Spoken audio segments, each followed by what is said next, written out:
Et yo l'équipe, j'espère que vous allez bien les mecs, moi ça va tranquille comme d'habitude. Aujourd'hui on se retrouve pour un nouvel épisode de la série Les 10 où ça va parler aujourd'hui des joueurs les mieux payés à l'heure actuelle sur la planète foot. Donc c'est vraiment uniquement les salaires qu'un club donne à son joueur et pas on va dire les opérations publicitaires qui leur permettent de gagner beaucoup plus d'argent on va dire. J'espère que vous allez aimer comme d'habitude l'équipe, si c'est le cas faites-le moi savoir en mettant un petit pouce bleu à cette vidéo. On va essayer d'atteindre la barre des 5000 likes et on est parti. On commence cet épisode et ce classement l'équipe avec un joueur dont vous vous attendiez le moins à voir dans cette vidéo. Et il s'agit comme tu l'as constaté de Graziano Pelé, l'ancien buteur de Southampton qui rejoint la Chine en 2016 et plus précisément dans le club du Shandong Luneng. Alors je ne suis pas du tout le championnat chinois mais j'ai été voir un petit peu ses statistiques et à l'heure actuelle il a effectué un total de 15 matchs pour 5 buts à son actif et pourtant son salaire les amis est estimé à 16 millions d'euros annuels. Quand tu vois des sommes pareilles tu constates encore une fois que le football devient un vrai business. À la suite de ce classement on retrouve le joueur français le mieux payé à l'heure actuelle sur la planète foot et il s'agit bien évidemment de Paul Pogba. Il avait été avant le transfert de Neymar le joueur le plus cher de l'histoire du football en termes de transfert et lui aussi fait partie des joueurs à avoir le plus gros salaire de la planète foot avec ses 18 millions d'euros annuels chez les Red Devils. La particularité de Paul Pogba est également que son image lui a clairement permis d'avoir un salaire de cette taille puisqu'en effet derrière Manchester United obtient de nombreux profits. On poursuit et on revient du côté de la Chine avec le joueur brésilien Hulk qui en 2016 à l'image de Graziano Pelé a décidé de quitter son club du Zénith Saint-Pétersbourg pour rejoindre la Chine dans le Shanghai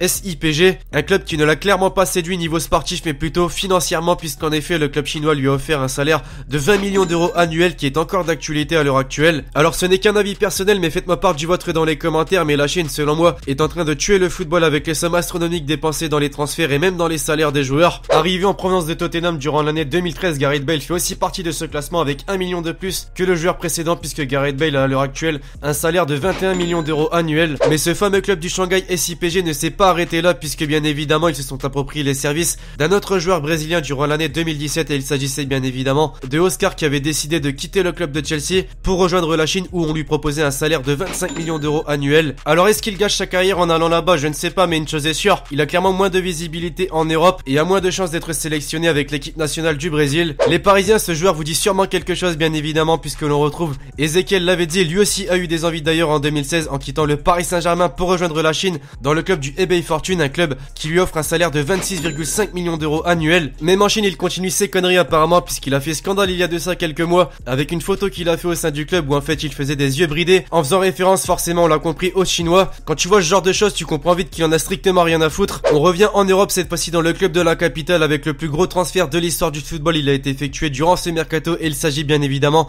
de Neymar, le joueur brésilien qui a donc décidé de quitter le FC Barcelone pour rejoindre le club de la capitale qui lui a proposé un salaire de 30 millions d'euros annuels sans compter bien évidemment les opérations financières, publicitaires etc. Un joueur qui a d'ailleurs déjà marqué son premier but lors de son premier match avec le Paris Saint-Germain au stade du Rouge d'Euro. Donc ouais ça fait bizarre d'associer Neymar avec ce nom de stade, donc vous me direz ce que vous pensez de ce transfert et de ce salaire dans les commentaires. On entre dans le top 3 avec le quadruple ballon d'or Cristiano Ronaldo qui lui a un salaire annuel de 32 millions d'euros et qui est clairement justifié selon moi avec le nombre de trophées, nombre de buts etc qu'il a pu remporter, même si bien évidemment 32 millions d'euros c'est une somme astronomique. Juste devant lui on retrouve son rival entre guillemets bien évidemment Lionel Messi avec un salaire qu'il a d'ailleurs renégocié durant l'année 2016 et qui est estimé à l'heure actuelle à 35 millions d'euros annuels. À l'image de Ronaldo tu peux comprendre pourquoi il est à cette place dans ce classement. Et enfin pour conclure ce classement on revient en Chine avec un autre joueur argentin. Il s'agit cette fois-ci de Carlos Tevez qui a été recruté durant l'année 2017 par le Shanghai Shenhua en provenance du Boca Juniors. Ce club chinois à l'heure actuelle lui offre un salaire annuel de 38 millions d'euros et est donc le joueur le mieux payé à l'heure actuelle sur la planète foot. Assez bizarre quand on sait qu'il a effectué seulement 2 petits matchs avec le Shanghai Shenhua. De quoi rendre dingue donc les dirigeants chinois de ce club.